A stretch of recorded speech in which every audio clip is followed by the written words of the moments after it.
So we are going to continue from the same questions that I gave you as the homework questions, and let's start. Okay. So this was the first question that I gave you as a homework. Okay. It states that in the given situation, find the work done by the 2 kg block when the distance of 10 meters is covered. So I'm going to redraw the figure and we will be seeing the questions. Okay. Chalo. So the question states that this is a 2 kg block attached to an 80 kg block, right, Akshara? It was 18 kg, no? Okay. और क्या बोला है question के अंदर? The force of 16 Newton is being acted on the 2 kg block and the displacement is given as 10 meters. Okay. So the force of 16 Newton is getting acted on the block, right? And the displacement S is equals to how much? 10 meters, no? I guess so. Yeah, 10 meters is the displacement. Now we will be solving the question. Chalo batao. First of all, since I did not discuss about or did not mention about the coefficient of friction, so we're going to assume that the surface is a smooth surface. So here I'm assuming that the value of mu is 0, right? This is the condition number 1 that I'm assuming. Now in the second scenario, I'm gonna see how much force this 2 kg block is going to transfer to the 18 kg block. So कैसे करते हैं? We solve such sort of questions in Newton's laws as well. तो बताओ कैसे करेंगे Akshara? First of all, we will be finding the common acceleration of the system together, right?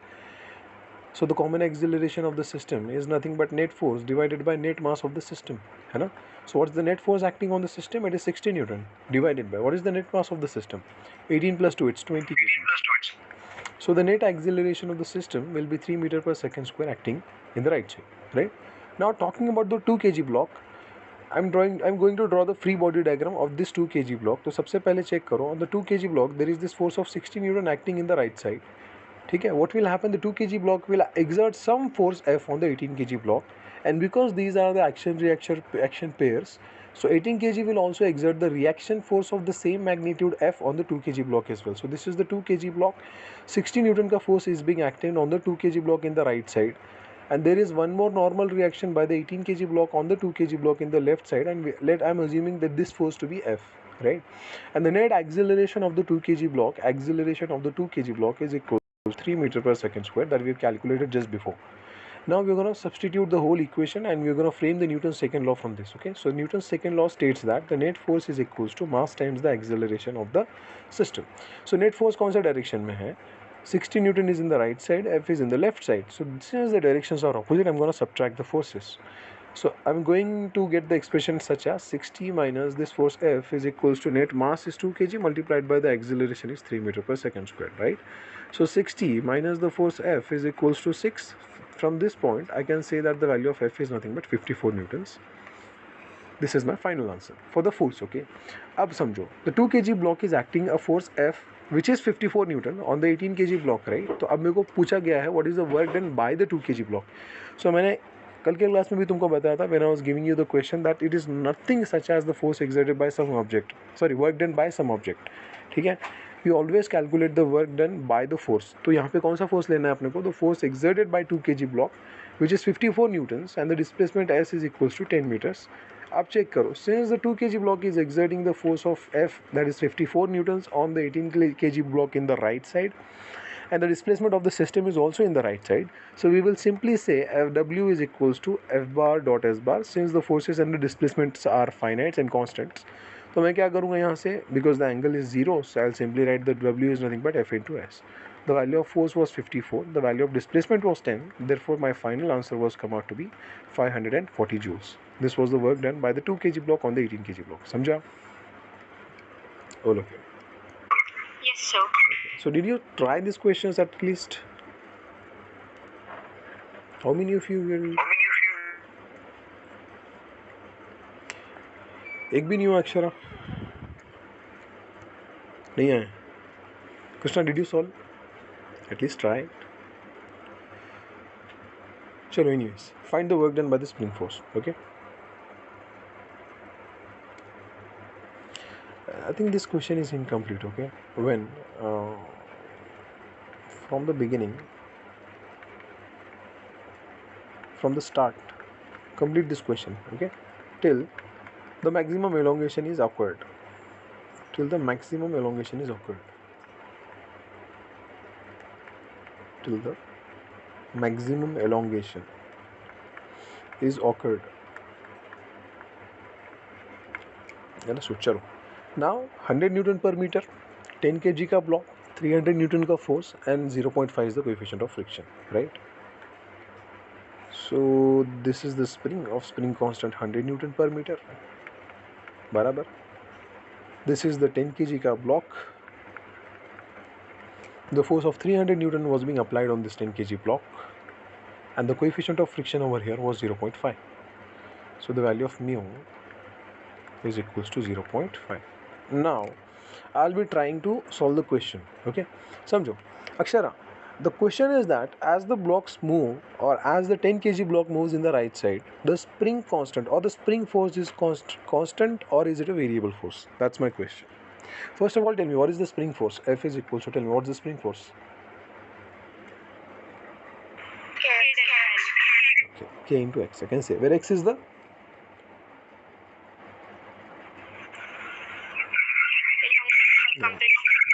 so the spring force is K times X, where K is the spring constant and X is the either elongation or either the compression in the spring, depending upon the situations. Okay. Now in this case, since the block is moving in the right side, the spring is getting elongated. So here the value of X is nothing but the elongation. Okay.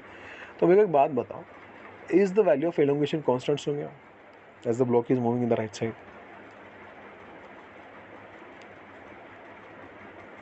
Akshara, is the value of X changing? Yes, sir. Or is it constant? Changing. So if the value of X is changing, I can also say that the value of force is also changing, right? So it's not a constant force. So I cannot simply apply W is equals to F into S or F bar dot S bar. What do I have to do? First of all, I have to express the force in terms of the displacement now. So it's already expressed. Check karo, F equals to Kx. Already force is a function of displacement. Yeah, a force is dependent on the displacement itself. है ना? So what I have to do? I have to integrate the force, right? So मैंने क्या बोला? From the start of the motion में elongation कितना रहेगा Akshara? 0, right? Till the end of the motion में elongation कितना रहेगा? That's the question. So till the end of the motion elongation कितना होगा? I have to find out. सबसे पहले बताओ Akshara, there is this 300 Newton force acting in the right side. Friction force कितना लग रहा है सोम्या?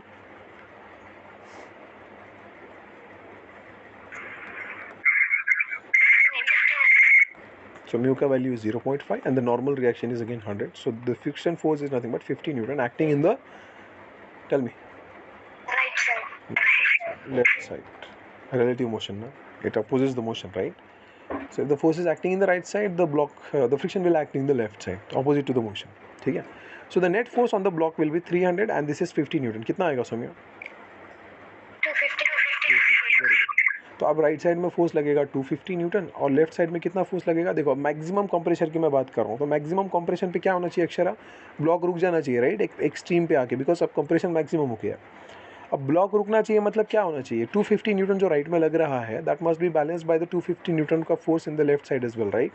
अभी 250 न्यूटन का फोर्स लगा कौन रहा है? स्प्रिंग लगा रहे हैं. सो spring formula K into X must be equals to 250. The value of K was 100 into X must be equals to 250, and directly I'm telling you that the value of X is nothing but 2.5 meters. तो ये हो गया extreme position. So the distance in this scenario, or this elongation in this scenario, comes out to be 2.5 meters. समझा? Initially the value of X was 0. Finally the value of X, that is elongation, was come out to be 2.5 meters. So I'll apply the formula. W is nothing but integral of f dx. So the lower limit stands for x equals to 0 and the upper limit stands for x equals to 2.5. समझा? So this is nothing but integral 0 to 2.5 kx dx. है ना? Since the value of k is constant, I am taking it out of the integration sign, so I'll be left with integral of x dx. X का value is starting from 0 and it's ending at x equals to 2.5. 2.5 के लिए 5/2 के लिए, all up to you, right?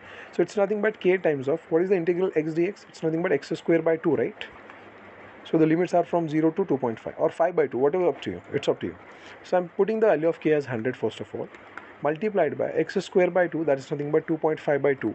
2.5 का whole square upon 2. This is the upper limit. I've successfully placed the upper limit. Now I'm going for the lower limit. So again the value of k is 100 multiplied by 0 ka square divided by 2. Anyhow this is going to be 0. So I'm interested only in this part. So what's going to be the answer?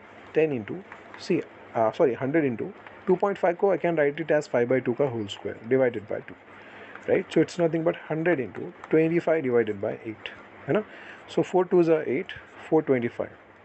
So it's nothing but 625 divided by 2. So this is nothing but 312.5, है ना? joules. So it's 312.5 joules, the work done by the spring force. Or in general, I'm telling you the expression. Try to remember this. चलो. Integral यहाँ पे आ रहा है ना अक्षर, k integral x dx क्या आएगा, k into x square by 2, right? So can I also say that the work done by the spring is nothing but half kx squared? So remember this throughout the discussion. Okay. तो जब अगर अगली बार मैं spring का कोई question दे दूँ तुमको solve करने के लिए, you must be able to recognise that it's a spring and the force is variable, depends on the displacement, and the work done by the spring force is nothing but half kx square, where k is the spring constant and x is the displacement covered, right? चलो, now moving towards the third question. Third question पे हम जाके देखते हैं. Find the work done, net work done by the tension force in the Atwood's machine as shown. ठीक है, तो एटवुड्स machine में 10 kg 20 kg के ब्लॉक्स लगे हैं, and we are gonna see the situations for the move. चलो, so this was my Atwood's machine. This was the pulley for the Atwood's machine. You are understanding, right? I am telling all of these things to you. समझ में आ रहा है या बस ऐसे ही मैं सिखाते जा रहा हूँ?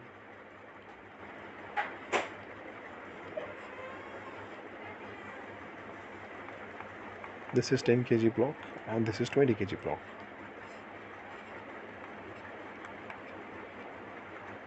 चलो, हाँ.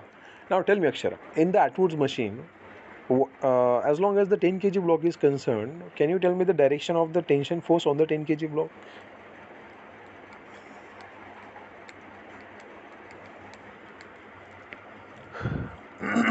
Krishna, direction कैसे होता है टेंशन का? Can I say that the tension force always acts in the direction away from the point of application?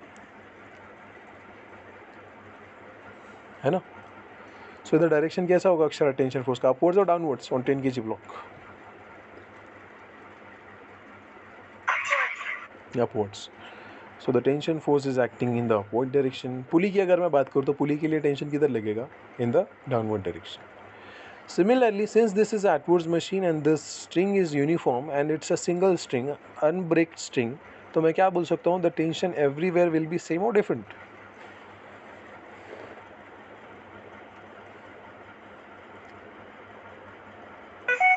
Same. Okay.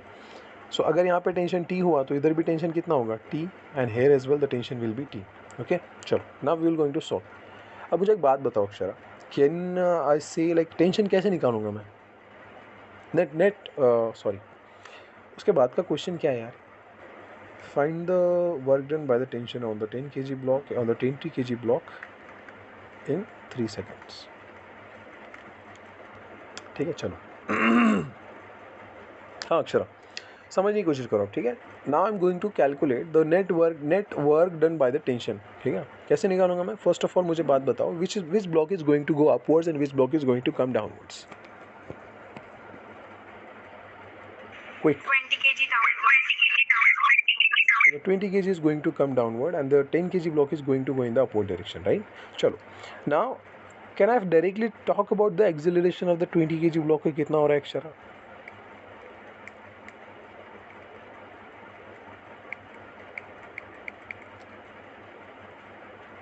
कितना एक्सेलरेशन है 20 kg ब्लॉक का? अच्छा चलो, इतना एक बात बताओ. We have discussed all of this before now. So acceleration in the Atwood's machine, tension in the Atwood's machine. The value of acceleration कितना आ रहा था? m1 minus m2 by. You don't remember all of this? m1 plus m2 times g ना? Tension का value कितना आ रहा था? T is nothing but 2 times of m1 times of m2 divided by m1 plus m2 whole multiplied by g. Right? पूरा expression हमने derive करा है, हमने देखा है सब चीज़ें न्यूटन्स लॉज में, है ना? I should not forget all of these things, you know. चलो ठीक है, anyways. Now my concern is that देखो ये जो strings जुड़े हुए हैं दोनों blocks के साथ में, they are inextensible strings, right? तो ये extend, expand या elongate वगैरह नहीं होने वाले हैं. So can I say that जितना 20 kg का block नीचे आएगा, जितना distance ये cover करेगा x, क्या 10 kg का block भी उतना ही distance ऊपर cover करेगा x? चलो great. Now I'm just taking a scenario of the distance x being covered.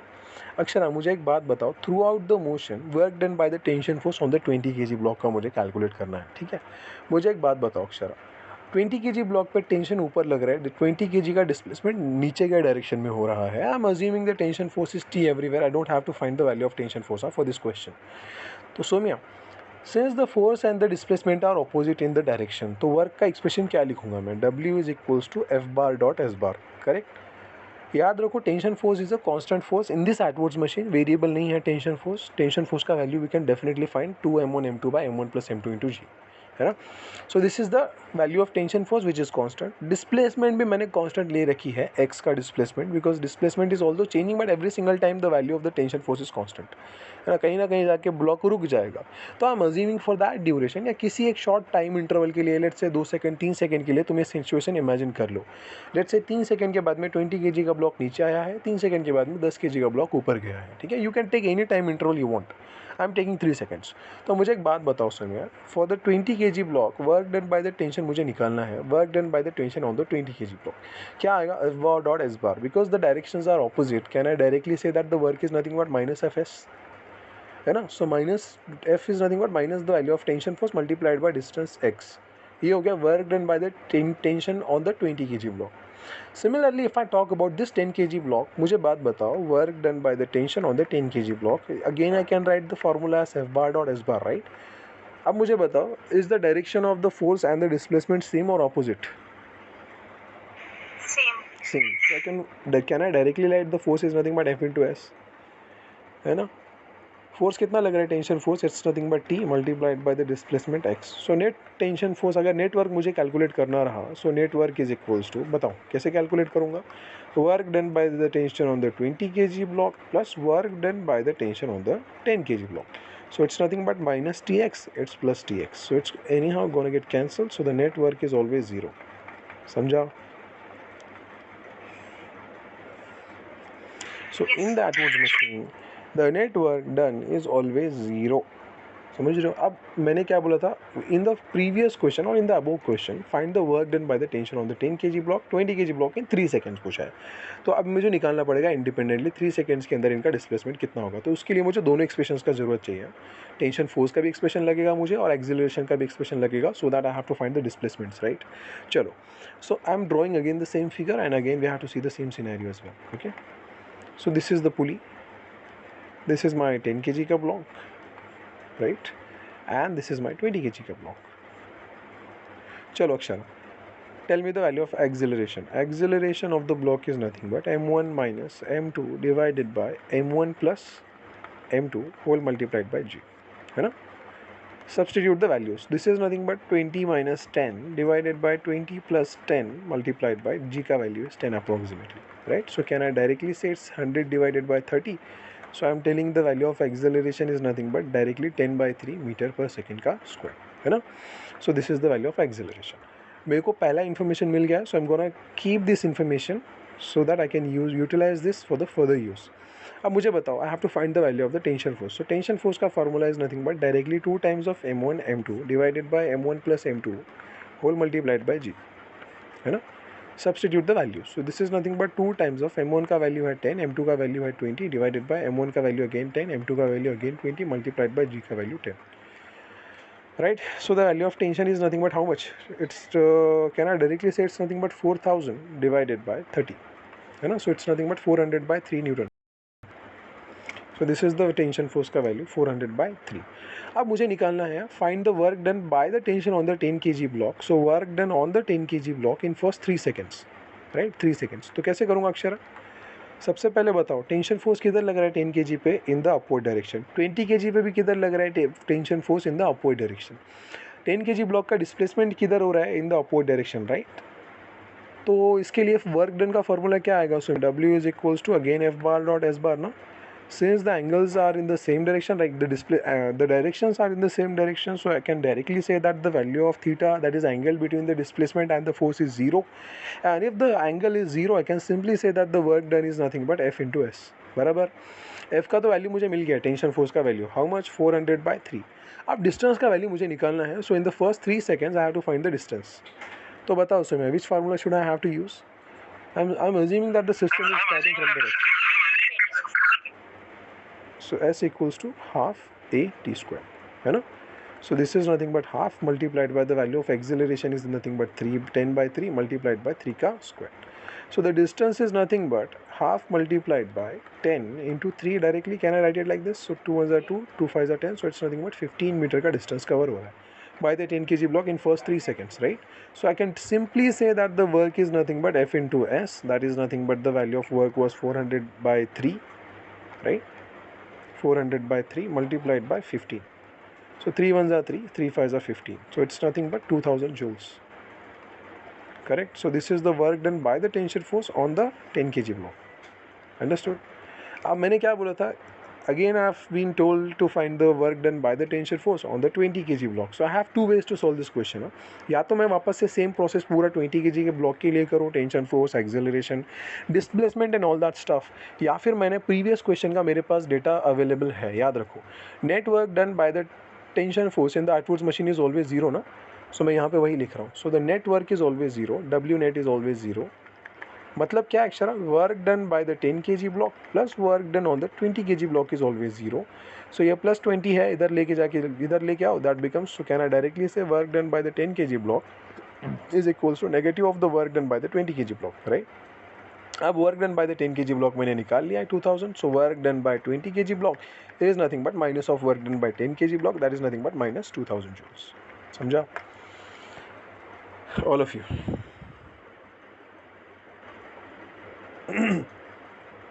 चलो. No, sir. नहीं समझा अक्षरा? No, sir. अच्छा, कहाँ तक नहीं समझा? मतलब कहाँ तक समझा तुमको?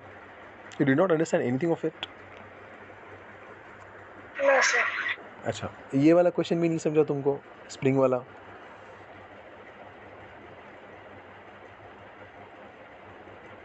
No. अच्छा, ये वाला क्वेश्चन, ये ब्लॉक वाला? Yes. ओके, ठीक. तो तब से तुम क्या कर रहे थे Akshara? You should have told me earlier itself ना. चलो. So let's analyze the motion of a spring before going towards the question. See, if you're not understanding the question, it's your responsibility, solely and solely your responsibility to tell that you're not understanding the parts. Okay? Because अभी तो ये बहुत easy चल रहा है. आगे जैसे जैसे हम जाएंगे, things are going to get complicated. समझ में आ रहा है? So if you're not understanding anything, it's your responsibility कि मुझे वहीं पे रोक के मुझे बता दिया करो. ठीक है? चलो. Now समझो Akshara. Krishna, try to understand. This is my spring. ठीक है? Now what I'm doing is, let's say initially I'm holding it with my hands. ठीक है? So these are my hands. ठीक है? चलो. So I'm holding this spring with my hands. I'm pulling this spring in the right side. Akshara, initially मुझे बताओ elongation कितना है spring के अंदर? Kx. Initial elongation.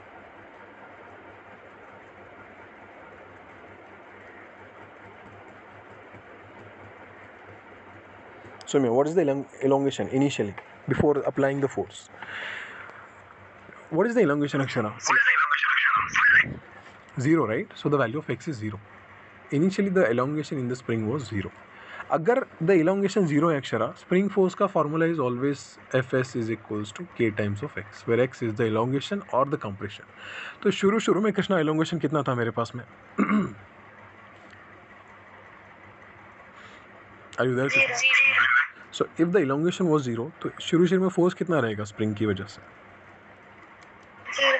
0, right? So initial force was 0. As I'm pulling the block in the opposite direction, what is going to happen? The spring is going to resist the motion, right? है ना?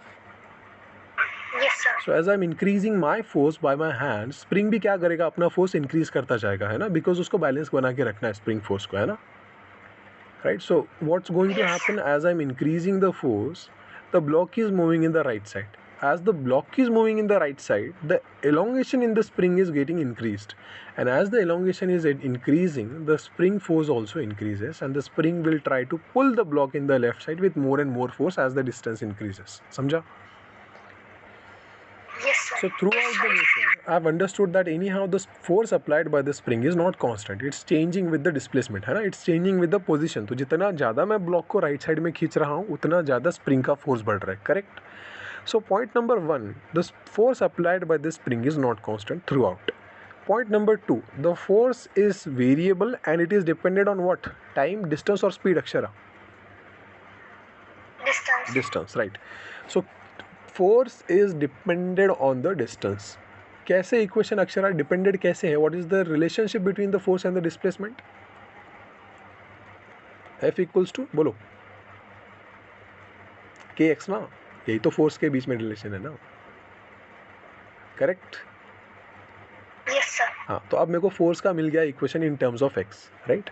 अब मैं क्या करूँगा, मेरे को although बड़े scale के ऊपर फोर्स वेरिएबल लग रहा है, बट छोटे स्केल dx स्केल के ऊपर मान के चलो इस ब्लॉक का डिस्प्लेसमेंट dx हुआ है, राइट? आई एम अज्यूमिंग कि मेरे पास में ये ब्लॉक है लगाया हुआ, ठीक है? इनिशियल पोजीशन इस ब्लॉक का यहाँ पे है. अब हल्का सा ब्लॉक आगे गया है तो ये छोटा सा डिस्प्लेसमेंट हुआ है dx. इस छोटे से डिस्प्लेसमेंट के लिए स्प्रिंग फोर्स में कांस्टेंट मान के चल सकता हूँ, राइट ना? Yes, sir. हाँ, तो अब छोटे से डिस्प्लेसमेंट dx के लिए मुझे बताओ स्प्रिंग फोर्स का वैल्यू क्या होगा? I am assuming the elongation is x. तो फोर्स कितना होगा अक्षरा? सबसे पहले F is equals to kx, right? Displacement कितने का हुआ है? डिस्प्लेसमेंट हुआ है dx का. तो मैं क्या लिखूंगा? छोटा सा work is nothing but force F bar dot S bar dx बार ना, राइट? Yes. अब मुझे एक बात बताओ, since the spring force is acting in the left side, the displacement is in the right side, दोनों का डॉट प्रोडक्ट क्या होगा? नेगेटिव ना? Yes or no? Yes, sir. तो what I will write, छोटा सा work dw by the spring is nothing but minus of f dx. समझा तुमको? अब फोर्स का वैल्यू क्या है? if the elongation is x in the spring, I can directly say that the value of force is nothing but minus kx. ये हो गया force का वैल्यू मल्टीप्लाइड बाय ये हो गया डिस्टेंस dx, छोटा सा डिस्प्लेसमेंट, राइट? तो ऐसे छोटे से डिस्प्लेसमेंट कवर करते करते dx मुझे कहाँ से कहाँ तक जाना है? इनिशियली डिस्प्लेसमेंट जीरो था, यहाँ से स्टार्ट किया मैंने, और इनिशियल फाइनल डिस्प्लेसमेंट यहाँ पे कहीं पे एक्स नॉट आ गया है, तो एक्स नॉट तक मुझे लेके जाना है ब्लॉक को. तो मैं क्या करूँगा? सिंपली ऐसे सारे वर्क डन को मुझे ऐड करते रहना पड़ेगा ना. तो ऐड करना मतलब क्या होता है? इंटीग्रेट करना, राइट? सो छोटा सा dw को इंटीग्रेट कर रहा हूँ मैं हर दोनों साइड्स में. तो मेरे पास में क्या आ गया? This is nothing but integral of minus k, क्योंकि k इज अ कांस्टेंट ना, स्प्रिंग कांस्टेंट, तो उसको बाहर निकालो, माइनस साइन को भी बाहर निकालो. I am left with the integral of x dx only. अब इंटीग्रल ऑफ x dx कितना आएगा? एक्स स्क्वायर बाई 2, है ना? मैंने स्टार्ट किया है एट x इक्वल्स टू 0, तो मैं x की लोअर लिमिट रखूँगा 0 से. So x equals to 0 is the lower limit, और मैं जा रहा हूँ अपर लिमिट तक, मतलब maximum distance covered is x naught तक जा रहा हूँ मैं. So this is the distance x naught covered. समझा? So what's gonna happen? This is nothing but minus k multiplied by x का integral is nothing but x square divided by 2, right Akshara?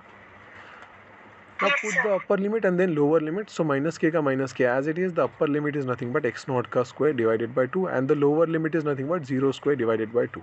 So the work done by the spring is nothing but minus k x naught का square divided by 2. या फिर उसको ही मैं ऐसे लिख सकता हूँ half k x naught का square, negative, right? Yes, sir. Where x is the maximum elongation, या जहाँ तक तुम उसको elongate कर रहे हो, ठीक है? तो that's the same formula I have written over here, ठीक है? बस मैंने थोड़ा साइन के साथ में इग्नोर किया है मैंने यहाँ पे, but I try to understand. It's negative work, -312.5. समझा? सिमिलरली अब एटवुड्स मशीन के अंदर आ जाओ अक्षर. एटवुड्स मशीन के अंदर क्या होगा? सबसे पहले अपन चेक करेंगे work done by a given force पूछ रहा है अपने को, बराबर ना? So whenever I have been asked the work done by the given force, तो सबसे पहले मैं क्या चेक करूंगा? फोर्स लग किधर रहा है, राइट? मैंने तुमको बताया था ना, द मान के चलो मेरे पास में ये स्पंज है, राइट? और स्पंज के ऊपर मैं फोर्स लगा रहा हूँ F, बराबर ना? ये स्पंज जो है थोड़ी देर के अंदर ये कंप्रेस हो रहा है इस तरह से, तो क्या वर्क होगा या नहीं होगा? Then we said that yes the work will be there. तो मैंने क्या बोला था? In the expression F bar dot S bar, S bar क्या होता है Saumya Akshara? Displacement of what? Displacement. किसका? Displacement. Displacement of what? Force. Force के लो, या point of application of force के लो, राइट? Yes, sir. हाँ, तो अब यहाँ पे point of application of force किधर है एटवुड्स मशीन के अंदर? ये वाला ना, यहीं पे टेंशन फोर्स लग रहा है ना टेंशन वर्क पे, और यहाँ पे point of application of force किधर है? इधर में ना सौम्या, राइट? Yes, sir. अब इस पॉइंट ऑफ एप्लीकेशन का डिस्प्लेसमेंट किधर हो रहा है मुझे वही चेक करना है, and that displacement will be my S bar. समझा? Yes. Okay, now give me a moment, just a minute. चलो, so I have to see the point of I have to see the displacement of the point of application of force. तो मैं क्या बोला हूँ, ध्यान से समझने की कोशिश करो. एटवुड्स मशीन के अंदर मुझे work done by the net work done by the tension निकालना है. तो सबसे पहले मेरे को क्या ज़रूरत पड़ेगा? सबसे पहले नेट वर्क का फार्मूला बताओ. The value of work is what? W is equals to, बताओ what is the value of work? F bar dot S bar, no? F bar dot S bar. Okay चलो सो F bar dot S bar के लिए अक्षरा मेरे को force का पता होना ज़रूरी है और S bar का पता होना ज़रूरी है, राइट? Yes. तभी मैं वर्क कैलकुलेट कर सकता हूँ. अब मेरे को क्या, is it sufficient that I only know about the force and displacement? क्या मुझे एक और चीज़ का ज़रूरत पड़ेगा इसके अंदर वर्क निकालने के लिए? किसका ज़रूरत पड़ेगा Saumya, Akshara, Krishna? Angle between the Tension vectors? force. नहीं ना, वो तो F के अंदर आ गया ना. टेंशन फोर्स तो F के अंदर आएगा. S is the displacement. Acceleration. Acceleration का ज़रूरत नहीं है सौम्या. यहाँ पे मेरे को एंगल बिटवीन द वेक्टर्स का ज़रूरत है. F bar dot S bar ना क्या होता है? F S cos थीटा ना. अंडरस्टैंडिंग? तो मेरे को थीटा का ज़रूरत है, फोर्स का ज़रूरत है और डिस्प्लेसमेंट का ज़रूरत है. फोर्स का एक्सप्रेशन मेरे को सिंपली मिल जाएगा, टेंशन का वैल्यू. अंडरस्टैंडिंग? डिस्प्लेसमेंट भी मैं नहीं मिलेगा मेरे को, बट मेरे को एक रैंडम डिस्प्लेसमेंट अज्यूम करके चलना पड़ेगा, बिकॉज क्वेश्चन बना ही ऐसा है. Net work is always zero in एट्रूथ मशीन. ठीक है, तो ये तुम कितना भी डिस्प्लेसमेंट क्यों नहीं ले लोगे, anyhow work net work is going to be zero. समझा?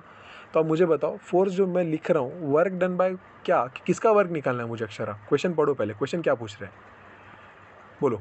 Find the net work done by what?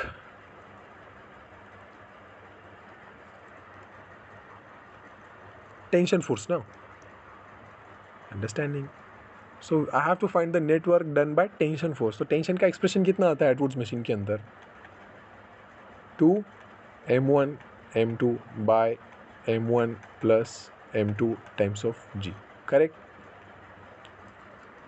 Yes, sir. हाँ, तो अगर तुमको नहीं भी आ रहा तो डज नॉट मैटर. इस क्वेश्चन के अंदर उसका ज़रूरत नहीं है. नेक्स्ट क्वेश्चन में उसका ज़रूरत पड़ने वाला है अपने को. ठीक है सौम्या, मुझे बताओ दोनों स्ट्रिंग्स के अंदर टेंशन सेम होगा या अलग होगा? क्या दो स्ट्रिंग्स हैं यहाँ पे? पहले मुझे ये बताओ कितने स्ट्रिंग्स हैं? One string. Single string. Very good. तो अगर एक ही स्ट्रिंग है तो एवरी सिंगल पॉइंट पे टेंशन का वैल्यू क्या होगा? सेम या अलग अलग? Same. डायरेक्शन क्या होगा Soumya? When I am talking about this blue वाला डॉट, पॉइंट ऑफ एप्लीकेशन, इस पॉइंट पे टेंशन का डायरेक्शन अपोजिट होगा ना, away from the point of application, right? ऊपर होगा. क्या 20 kg ब्लॉक पे भी टेंशन का डायरेक्शन अपोजिट होगा ऊपर के साइड में? We have discussed all of this in Newton's laws. That means you are simply not revising the chapters. समझ में आ रहा है? And if you are not revising ना, then there is no use of going ahead further. याद रखो. ठीक है, so any how you have to spare 1 और half an hour per day to your foundation topic. समझ में आ रहा है? चलो. हाँ, so tension force is acting on the upward direction on 10 kg block. Same tension force is acting on the upward direction on the 20 kg block as well. But since the 20 kg block is heavier, it's going to come down and the 10 kg block is going to go up. Right? तो मेरे को tension force का value मिल गया, या जो in general W bye the tension force है ना, work done by the tension force, इसके अंदर F bar dot S bar के अंदर F is nothing but the tension force itself. तो इसको मैं T से रिप्रेजेंट कर रहा हूँ, right? So it's nothing but T bar dot S bar. S bar क्या है? डिस्प्लेसमेंट है. तो डिस्प्लेसमेंट कोई भी तुम अज्यूम करके चल लो, net work always will be zero. तो मैं एक रैंडम डिस्प्लेसमेंट अज्यूम करके चल रहा हूँ अक्षरा x. ठीक है, x डिस्टेंस जाने के बाद में मुझे वर्क डन कैलकुलेट करना है. तो through out the displacement x क्या टेंशन फोर्स लग रहा था ब्लॉक्स के ऊपर, दोनों ब्लॉक्स के ऊपर? Yes. हाँ, तो अगर tension force through out the displacement लग रहा है, दैट मीन्स टेंशन फोर्स ने वर्क किया होगा सिस्टम के ऊपर, ब्लॉक्स के ऊपर, है ना? तो वर्क कितना किया होगा? Force multiplied by the displacement. तो आप सबसे पहले चेक करो, for this 10 kg block tension force is acting in the upward direction.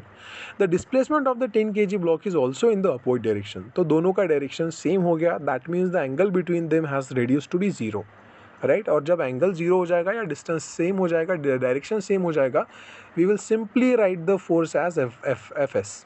बराबर ना? On the 10 kg block, work done by the tension force is nothing but F bar dot S bar. क्योंकि F bar का value मैंने tension already लेके रखा है, displacement का value मैंने ऑलरेडी x अज्यूम करके रखा है और इन दोनों का डायरेक्शन सेम है, तो डायरेक्टली मैं क्या लिखूंगा? F इंटू एस लिखूंगा ना. कॉस थीटा का वैल्यू कॉस जीरो, उसका वैल्यू हो जाएगा 1 any how. So work done by the tension force on the 10 kg block is nothing but this force tension T multiplied by this distance x जो मैंने assume करके चल रहा हूँ, right? Similarly, on this 20 kg block, tension force किधर लग रहा है? upward direction में. Soumya, in which direction is the displacement of the 20 kg block? Downward. तो इन दोनों के बीच में एंगल कितना बन रहा है फोर्स और डिस्प्लेसमेंट के बीच? Zero. जीरो कैसे होगा? Zero. How is it zero? 180 degrees ना. 180 बनेगा या 0 बनेगा? 0 कब बनता है? When the directions are same. 180 कब बनता है? When the directions are opposite ना. वेक्टर्स में हुआ है ना ये सब अपने. Yes, sir. Understanding. That means you are simply not revising. हाँ, याद रखो.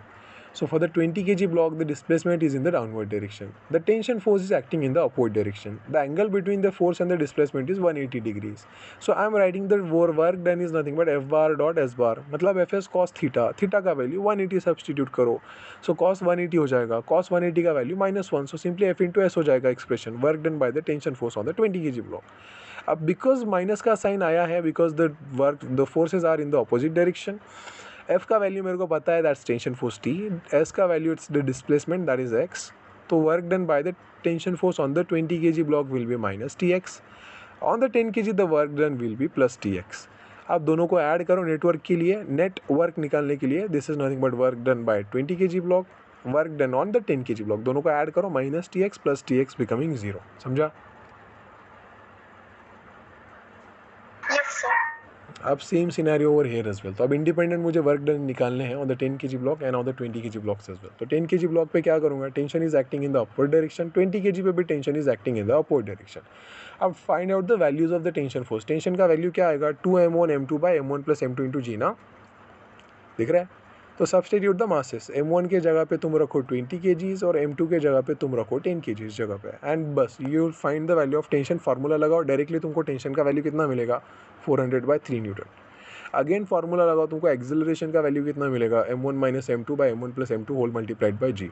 सब्स्टिट्यूट. m1 की जगह 20 रखो, m2 की जगह 10 रखो, पूरा सिंप्लीफाई करो. एक्सेलरेशन कितना मिल रहा है अक्षरा? 10/3. समझा? So the acceleration is 10/3. The tension force is 400/3 Newton. तो अब मेरे को क्या निकालने के लिए बोला है? क्वेश्चन पढ़ो पहले ठीक से. Find the in the above question find the work done by the tension force on 10 kg block and on 20 kg block in 3 seconds. तो पहले 3 सेकंड्स में मेरे को वर्क डन निकालना है. तो again I am saying the work done का formula is again going to be the same. W is nothing but F bar dot S bar. बराबर. F बार क्या है? Tension force. T बार का वैल्यू डॉट S बार क्या है? S bar is the displacement. Tension का value मैंने already निकाल के रखा है. Magnitude of tension force is 400/3. Acceleration मुझे पता है 10/3 मीटर पर सेकेंड का स्क्वायर है यहाँ पे. I have to find the distance. Distance का फार्मूला कैसे करूँगा? S is equals to UD plus half AT square. But because I am assuming the initial speed to be 0, so पूरा का पूरा एक्सप्रेशन कैंसिल आउट हो जाएगा. I will be left with the same expression. S is equals to half AT का square. अब I have the acceleration as 10/3 meter पर second square. मेरे को 3 सेकंड के बाद में निकालना है डिस्टेंस. तो I put the value of time as 3 and I calculate the distance. तो यहाँ पे मैंने निकाल के रखा है ऑलरेडी. देखो, half AT square. So half का value half. Acceleration is 10/3 multiplied by T square, that is 3 square. है ना? Simplify this, you will be getting the distance as 15 metres. Distance मिल गया मेरे को. टेंशन भी मुझे मिल गया ना अक्षरा, 400/3. है ना? क्या क्या मिला? Distance and tension. Yes, sir. Is that all? और किसका ज़रूरत है मुझे? Angle between them, right? Angle between force and distance. तो 10 kg ब्लॉक का डिस्प्लेसमेंट किधर है सोमिया? Upward. और टेंशन फोर्स किधर लग रहा है? Upward. डायरेक्शन सेम हो गया. Yes. तो अगर डायरेक्शन सेम हो गया तो फिर क्या बोल सकता हूँ मैं? एंगल कितना हो गया? 0. अगर एंगल 0 तो F बार डॉट S बार का वैल्यू क्या होगा? FS, सिंपली FS ना, F इंटू S. Yes. तो फोर्स का वैल्यू 400/3, डिस्प्लेसमेंट का वैल्यू 15. डायरेक्ट मल्टीप्लाई करो F इंटू S डायरेक्ट लगा के ऐसे. सो 400/3 इंटू 15, 2000 जूल आ गया मेरा network done by the on the 10 kg block by the tension force. समझा? सिमिलरली मुझे 20 kg का निकालना है. तो 20 kg के लिए अगेन मुझे सेम एक्सप्रेशन करना पड़ेगा. टेंशन फोर्स निकालना पड़ेगा, डिस्टेंस निकालना पड़ेगा, एंगल निकालना पड़ेगा और F बार डॉट S बार कैलकुलेट करना पड़ेगा. वो लेंदी प्रोसेस है. उससे अच्छा मैंने ऑलरेडी पहले वाले क्वेश्चन में क्या निकाल के रखा है? द नेटवर्क इज 0 ना. मतलब network on the 20 kg block and network on the 10 kg block, दोनों को ऐड करूँगा तो 0 आएगा. यही प्रॉपर्टी मैंने लगाई है. सो net work is 0, work done on 10 kg plus work done on 20 kg is 0. ये 20 kg का वर्क डन प्लस में है, इधर लेके जाओ माइनस में आएगा. सो work done by 10 kg is nothing but negative of work done by 20 kg. तो इसको मैं ऐसे भी लिख सकता हूँ कि negative work done by 20 kg is equals to negative of work done on 10 kg. तो वर्क डन ऑन 10 kg कितना आ रहा था? 2000 जूल. सब्स्टिट्यूट करो. So work done on the 20 kg block is nothing but minus 2000 joule. समझा? Yes, sir. चलो, you have to revise. हाँ, there is no other option. याद रखो ना. We are gonna see about the conservative non conservative forces. We are gonna see about the work energy theorem. We are gonna apply the concepts based on this same principle. हाँ, so you must revise. There is no other option. याद रखो. चलो, I'm moving towards the next question. This is my elevator or the lift. It is moving in the upward direction. The acceleration of the lift is 2 meter per second का squared. I have to find the work done by the elevator in first 3 seconds. तो कैसे निकालूंगा मैं? First of all, बोलो. Again the same formula. W is equal to, सबसे पहले check करो force क्या कांस्टेंट है या वेरिएबल है.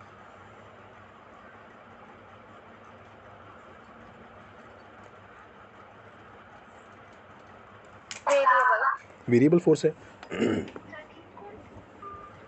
कितना कैसे वेरिएबल हो रहा है अक्षर? How is it variable?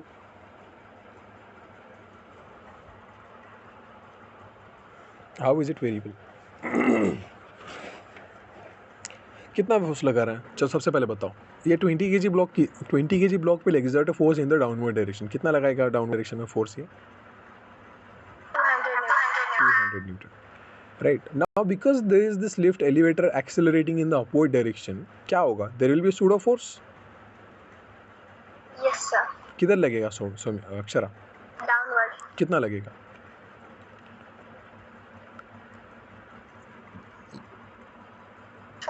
Newton. कैसे 400 Newton? Soumya, what is the magnitude of pseudo force? 40 Newton. 40 Newton. So 40 Newton का नेट फोर्स नीचे लग रहा है. तो नेट डाउनवर्ड फोर्स कितना हो गया Akshara? 240 Newton. 240 Newton in the downward direction. तो अगर net force 240 Newton downward direction में हो गया है, द नॉर्मल फोर्स कितना लगाएगा ये एलिवेटर ब्लॉक पे अपवर्ड डायरेक्शन में? 240 Newton. 240. तो क्या ये फोर्स फिक्स है या वेरिएबल है? तो वेरिएबल कैसे बोल रहे हो फिर तुम? सो मैं क्या करूँगा? Simply if the force is fixed, simply I have to apply the formula W is equals to F bar dot S bar. अगर वेरिएबल होता तो क्या करते अक्षरा? डिस्टेंस के साथ में फोर्स का रिलेशनशिप फाइंड आउट करते, फिर उसको इंटीग्रेट करते, right? Yes sir. Now because the force is a fixed constant, तो मैं क्या करूँगा? आप सबसे पहले चेक करो ये जो एलिवेटर फोर्स लगा रहा है कौन से डायरेक्शन में लगा रहा है Soumya? Upward. Displacement of the block किधर हो रहा है? Upward. तो angle between the force and displacement कितना हो गया? 0. इफ द एंगल इज 0, क्या लिखूंगा मैं वर्क का expression? Simply F into S ना. F into S. फोर्स कितना आ रहा था? 240. डिस्प्लेसमेंट कितना आएगा बताओ मुझे? एक्सेलरेशन कितना है Akshara? 2 meter per second. 2 metre per second पे. तो क्या आएगा सौम्या एक्सप्रेशन डिस्प्लेसमेंट का? 9. Half 80 square, right? So 9. So 9 आ जाएगा इसका डिस्प्लेसमेंट. सो 240 इंटू 9 कितना आएगा ये? बराबर 2160 जूल्स, राइट? अब यहाँ पे निकालेंगे find the work done by the friction force on 20 kg block and on 30 kg block as well. So the coefficient of frictions are 0.2, 0.3, 30 degrees, 60 degrees, 20 kg, 30 kg का blocks है. So I'm gonna redraw the figure again in the downward यहाँ पे. So this is the scenario. और यहाँ पे मेरे पास में एक रखा है block. So this angle was found out to be 60 degrees and this was found out to be 30 degrees का angle. Right, चलो anyways. So this angle was 30 degrees and this angle over here was 60 degrees, correct? यहाँ पे कहीं पे पुली लगाया हुआ था. I've applied some pulley over here और यहाँ पे मैंने 2 blocks लेके रखे थे. तो mass of this block was how much?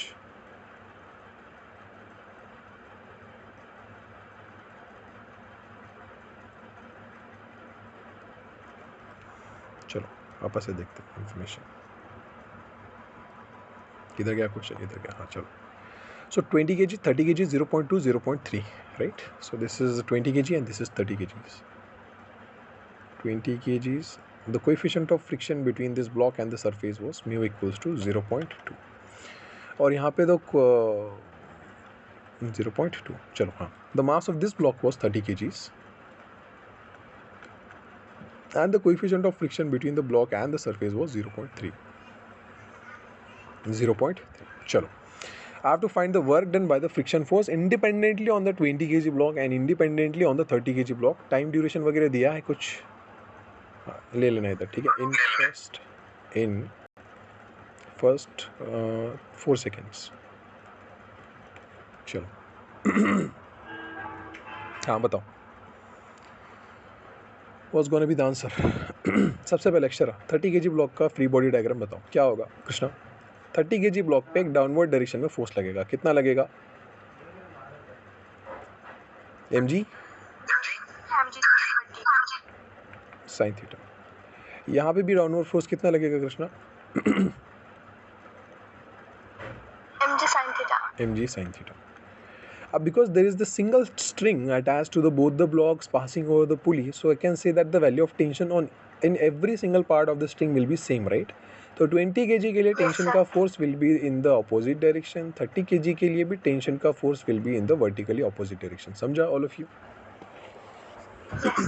चलो अब we will try to make some equations on both the blocks. तो अभी सिर्फ 20 kg ब्लॉक का इक्वेशन मैं निकालने वाला हूँ।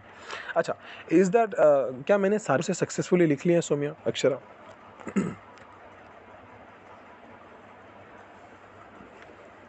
बताओ जल्दी। No sir. नहीं तो क्या बचा? क्या बचा है?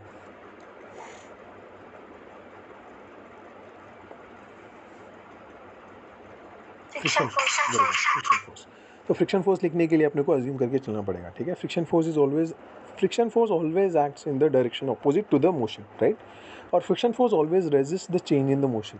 तो उसके लिए मेरे को मोशन अज्यूम करके चलना पड़ेगा। I have two scenarios where in this 20 kg block moves in the downward direction, 30 kg moves in the upward direction, या फिर 30 kg moves in the downward direction and 20 kg moves in the upward direction. तुमको जो choose करना है तुम वो choose करके चलो, all up to you. I am assuming that this 30 kg block will go in the downward direction, ठीक है? तो अगर ये 30 kg का डाउनवर्ड में जाएगा तो 20 kg का अपवर्ड में जाएगा। अगर 30 kg डाउनवर्ड में गया तो 30 kg पर फ्रिक्शन किधर लगेगा सौम्या, अक्षरा? Upwards. चलो, so the friction force on the 30 kg block will be in the upward direction. Similarly, अगर ये नीचे जा रहा है 20 kg वाला ऊपर जा रहा है तो 20 kg पे फ्रिक्शन फोर्स किधर लगेगा? F2 लिख रहा हूँ मैं यहाँ पे, downward direction. Now I have to find the value of friction force F1 का वैल्यू क्या हो सकता है? Friction force F1 is equals to, बोलो, म्यू इंटू N1 ना। म्यू का वैल्यू है 0.3 मल्टीप्लाइड बाय N1। N1 मतलब क्या? mg cos theta, right? So this is nothing but 0.3 multiplied by the mass was 30 multiplied by g का value is 10 multiplied by cos 30। cos 30 का value कितना? √3/2, right? 3/2. So this is nothing but 9 into 5 into √3. Can I directly say that the friction force is nothing but 45√3 newtons acting in the upward Yes direction? sir. Similarly F2 का value भी निकाल के रखो already. तो F2 का value क्या होगा Saumya? Again mu into N2 ना। सो म्यू का वैल्यू क्या है? 0.2 मल्टीप्लाइड बाय N2 का वैल्यू क्या आएगा? अगेन यहाँ से mg cos थीटा ना। So this is nothing but 0.2 multiplied by the mass was 20, the value of g was again 20, cos 60 का value is again 1/2, right? So क्या आएगा इधर से? It's just 20 newtons. Friction force F2 का value, correct Krishna? Now if you want you can put the approximate value of √3 to be 1.7 or something, ठीक है? If you want you can do that, okay? But 45√3 रखना है, and में substitute करना है, all up to you. अब मुझे बात बताओ अक्षरा, क्या बोला है मेरे को? Find the work done by the friction force on the 30 kg block ना, हाँ ना, बोलो। Yes. तो अब एक बात याद रखो, because the string is inextensible, तो दोनों ब्लॉक्स का एक्सिलरेशन सेम होगा, बराबर सौम्या? Yes sir. तो निकालो अभी। I am going to draw the free body diagram और the equation, free body diagram equation of the 30 kg block first. बताओ 30 kg ब्लॉक पे नीचे का फोर्स लग रहा है mg sin थीटा, मतलब डायरेक्टली क्या लिखूँ मैं यहाँ से? 150 न्यूटन ना। चलो यार mg sin थीटा का वैल्यू निकालो तो 150, मैं डायरेक्ट बोलूँगा कंफ्यूज हो जाओगे। Mass is 30, the value of g is again 10 multiplied by sin 30 का वैल्यू 1/2। सो 30 इंटू 1/2, 300 इंटू 1/2 ना, कितना आएगा? 150 न्यूटन, करेक्ट? सो mg sin थीटा का वैल्यू है 150 न्यूटन। तो यहाँ से मैं क्या लिख रहा हूँ? I am going to write this is 150 minus this tension force is t, और ऊपर फोर्स कौन सा लग रहा है? फ्रिक्शन फोर्स ना। F1 का वैल्यू कितना है? 45√3, राइट? अभी तो निकाला है हमने। That is equals to mass multiplied by the acceleration a। This is my equation number 1, correct? Yes sir. Now similarly on the 20 kg block, if the 20 kg block is moving in the upward direction, तो tension force खींच रहा होगा उसको, दोनों forces मिलके oppose कर रहे होंगे mg sin थीटा। बताओ mg sin थीटा का वैल्यू कितना आएगा? Mass is again 20 multiplied bye g का value is again 10 multiplied by sin 60 का वैल्यू इज √3/2, बराबर? सो कितना आएगा ये? 100√3 न्यूटन mg sin थीटा का वैल्यू। तो क्या लिखूंगा यहाँ से मैं? टेंशन फोर्स खींच रहा है, so tension minus mg sin theta मतलब 100√3, और ये जाएगा अगेन नेगेटिव में F2 का वैल्यू, दैट इज 20 ना। That is equals to mass 20 multiplied by the acceleration again A. Check करो, फ्रिक्शन फोर्स 20 आ रहा था ना आपका, चलो ग्रेट. हाँ, now what I have to do, I have to add both the equations and that's it. So अगर मैं दोनों को ऐड करूंगा तो क्या कैंसिल होगा, t minus t will get cancel, right.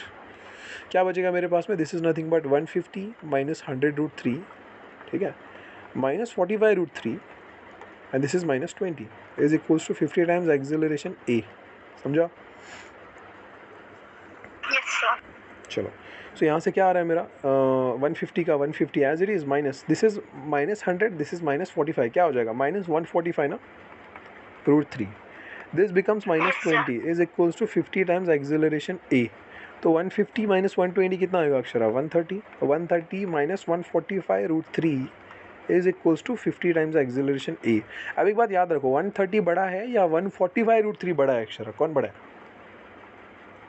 145 तो मेरा जो एक्सप्रेशन आ रहा है एक्सेलरेशन का, पॉजिटिव आ रहा है नेगेटिव आ रहा है. negative. नेगेटिव मतलब क्या है, जो मैंने डायरेक्शन अज्यूम की है डिस्प्लेसमेंट की वो डायरेक्शन गलत है, बराबर. सो क्या होगा, 20 kg का नीचे जाएगा, 30 kg का ऊपर जाएगा, रेस्ट इज द सेम. समझ में आ रहा है, डायरेक्शन गिव्स द इंपॉर्टेंस. अगर नीचे से ऊपर जा रहा है तभी तो सिनेरियोस चेंज होंगे, right. So the 30 kg block actually goes in the upward direction and the 20 kg block actually goes in the downward direction. अब ये फाइनल मेरा आंसर आ गया. अब इसी को माइंड में रखते हुए मैं वर्क डन निकालने की कोशिश करूँगा, राइट. चलो, अब 130 का 130 as it is. So this is 130 minus 145 multiplied by √3 का वैल्यू अप्रोक्सीमेटली 1.7 ले लेना, that's equals to 50 times acceleration ए. समझा. नाउ अभी 1.7 को मल्टीप्लाई करो, this is nothing but 130 minus this is 0.58 में आ गया कैरी में, right.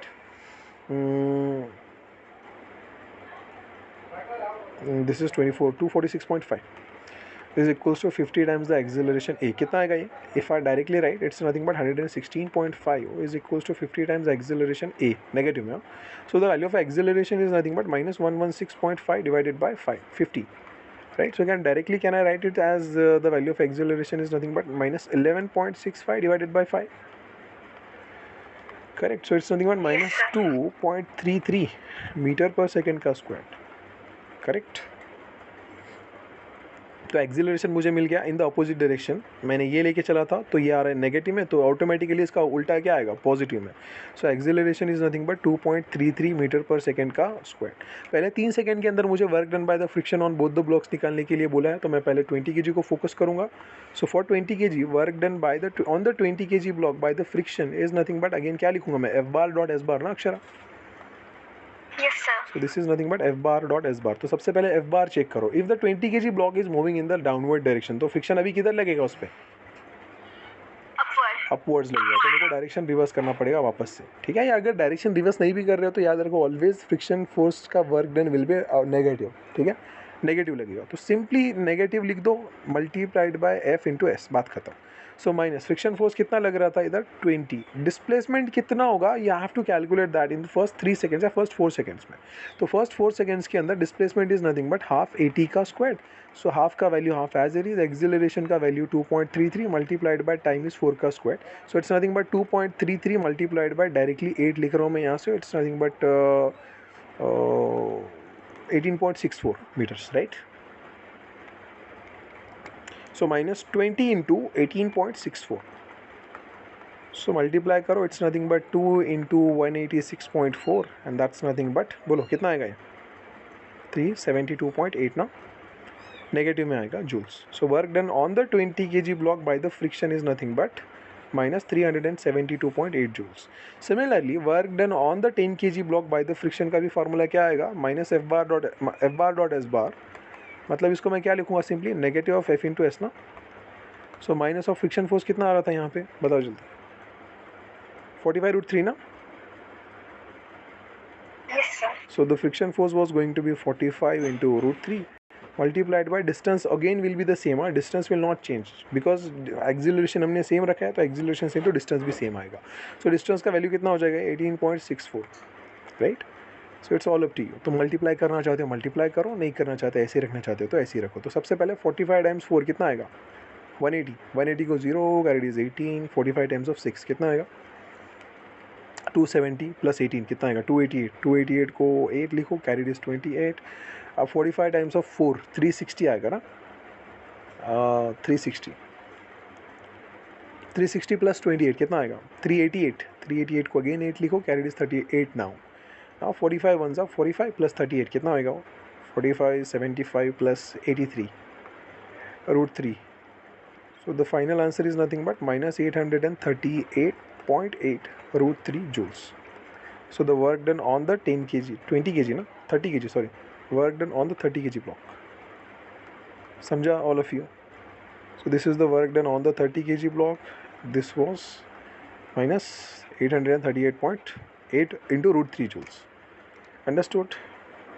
So this was all the discussion that we did on the work power energy का concept. So just remember ये questions को याद रखते जाओ. These are one of the most important questions. और उसको रिवाइज करो यार कंटिन्यूसली. यू नॉट अंडरस्टैंडिंग, तुम फार्मूलाज भूल रहे हो सारे के सारे. ठीक है? Understood Krishna, Akshara, Somiya, all of you? Yes, sir. अच्छा ठीक है. आज मेरे को conservative non conservative force start करना था, but since the discussion went in the question explaining वाला part itself, so in tomorrow's class we will be starting with the conservative and non-conservative force. But before that it's your responsibility, पूरे questions को revise कर लो एक और बार, check करो variable और कांस्टेंट फोर्स के केस के अंदर वर्क कैसे निकालते हैं, how do we integrate, why do we integrate, किसके रेस्पेक्ट में इंटीग्रेट करना है, and all that stuff. That's one of the most important things you will be requiring. Okay, and after that we will be starting with the conservative non conservative forces. उसके बाद में अपना बचेगा work energy theorem, and once the work energy theorem is discussed we will be set to solve the previous JEE and NEET के question. समझा all of you? चलो, so if you have any doubt, Yes, you sir. can ask me, or else we can stop here for today.